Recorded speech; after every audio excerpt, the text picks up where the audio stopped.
morning everyone. Dân nó không biết đại cứ teacher nó bằng hai nhận đó nên tôi chỉ muốn nâng useful grammatical terminology. Dân nó không biết tí môi tí pi tí bay hay nâng tí buồn cứ teacher bàn bằng hai rồi rồi hỏi nơi bị sầm khăn môi chúng luôn để tôi chỉ muốn nâng grammar. Dân này cứ chưa biết tí pram đây teacher nó bằng hai mình thay tiền. Dân biết này cứ teacher cho bằng hai những pi discuss markers. Dân ta discuss marker nó cứ chưa với dương pram yang mất dương tay để chu viên nó cái lại nè khác. Okay, dân cho sức xa definition từ này. Discuss markers are words used to express the structure in the sentence and to exchange the series in the sentence. Dân discuss marker nó cứ dương pram đầm bay bình chẹt ông pi sầm nonในประโยค ឬក៏យើងប្រើវាដើម្បីបញ្ជាក់ឬក៏ផ្លាស់ប្ដូរនៅព្រឹត្តិការណ៍នៅក្នុងប្រយោគឬនៅក្នុងការសរសេរ អូខេយើង discuss marker នេះជាទូទៅគឺអញ្ចឹង discuss marker នេះបើសិនជាយើងប្រើនៅក្នុង writing class គេហៅវាថា transition អញ្ចឹង transition គឺសំដៅទៅលើ first second third finally គឺជា transition discuss marker គឺវាសំដៅទៅលើ transition គេសំដៅទៅលើអ្វីដែលបញ្ជាក់អត្ថន័យគេសំដៅទៅលើអ្វីដែលបញ្ជាក់អំពីការប្រើប្រាស់ព្រឹត្តិការណ៍នៅក្នុងប្រយោគនោះគឺគេហៅថា discuss marker ហ្នឹងហើយអញ្ចឹង discuss marker មានដូចជា by the way on the other hand first second third finally to sum up to restate គឺមានច្រើនទៀតប៉ុន្តែក្នុងមេរៀននេះគឺជាបង្ហាញត្រួសយើងសូមឲ្យអ្នកទាំងអស់គ្នាគឺបានជួយ like comment ឬ subscribe ដើម្បីទទួលបានមេរៀនផ្សេងទៀត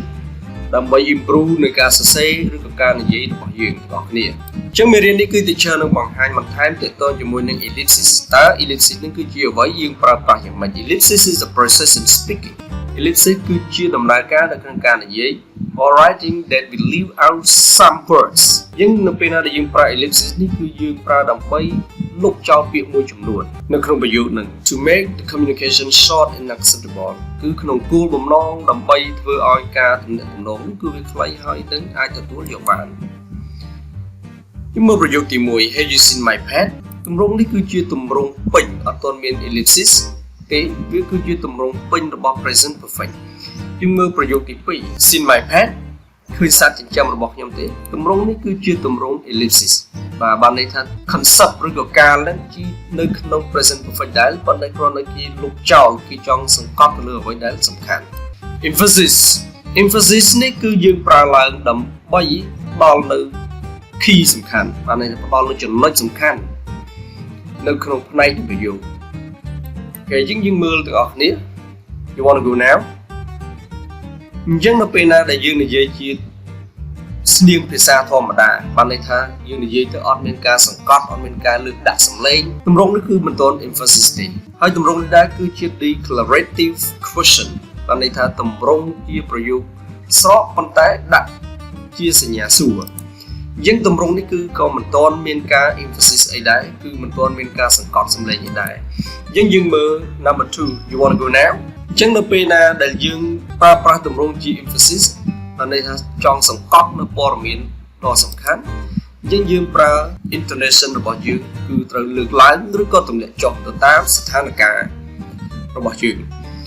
អញ្ចឹងនៅពេលណាដែលយើងប្រើសង្កត់សំឡេងជាមួយនឹង now នេះគឺកន្លែងហ្នឹងគេហៅថា emphasis គេបញ្ជាក់ថា now not tomorrow or not yesterday ឬក៏ទាក់ទងជាមួយនឹង aspect ផ្សេងទៀតអូខេអញ្ចឹងសង្ឃឹមថាអ្នកទាំងអស់គ្នាយល់អំពី emphasis នេះចំណុចមួយទៀតគឺទាក់ទងជាមួយនឹង formal ហើយនិង informal អញ្ចឹងយើងដឹងហើយថានៅក្នុងភាសា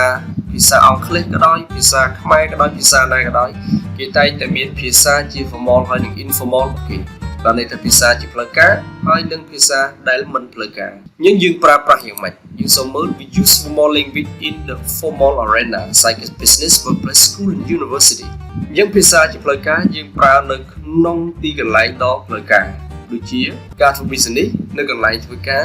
នៅសាលាឬក៏នៅសាកលវិទ្យាល័យ